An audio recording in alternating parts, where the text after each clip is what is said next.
আজ রান্না হবে চিংড়ি মাছ ভুনা। তাই চিংড়ি মাছটি কেটে ধুয়ে পরিষ্কার করে লবণ হলুদ মাখিয়ে নিলাম। কড়ার মধ্যে তেল দিয়ে চিংড়ি মাছগুলিকে ঢেলে দিয়ে উল্টে পাল্টে লাল লাল করে ভাজবো। চিংড়ি মাছ ভাজার তেল দিয়ে আমি পেঁয়াজটাকে ভাজবো।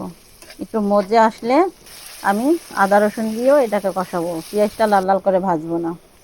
পরিমাণ মতো পানি দিয়ে দিব।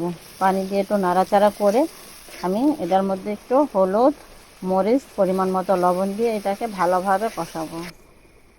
গন্ধটা যে চলে যায়, এর মধ্যে আমি টমেটো সস দিয়ে দিলাম। দিয়ে আবার একটু কষাবো। যত মশলা কষাবেন ততই খেতে মজা লাগবে। চিংড়ি মাছটা ঢেলে দিয়ে আমি একটু নাড়াচাড়া করে পরিমাণ মতো পানি দিয়ে দিব। পানি দিয়ে আবার একটু নাড়াচাড়া করে বেশ কিছুক্ষণ রান্না করে নেব। এটা সময় লাগবে না। আমি এর মধ্যে দুধের ফাঁকি দিয়ে দিলাম। যদি আমার ভিডিওটা ভালো লাগে লাইক কমেন্ট শেয়ার করে দিবেন এবং কি ফলো দিবেন, আর বন্ধুদের মাঝে শেয়ার করে দিবেন। আর যদি ভালো লাগে অবশ্যই সেভ করে রাখবেন, পরে কাজে আসবে। দেখেন উপরে তেল চলে আসছে। আমার রান্নাটা কেমন হলো অবশ্যই কমেন্ট করে জানাবেন।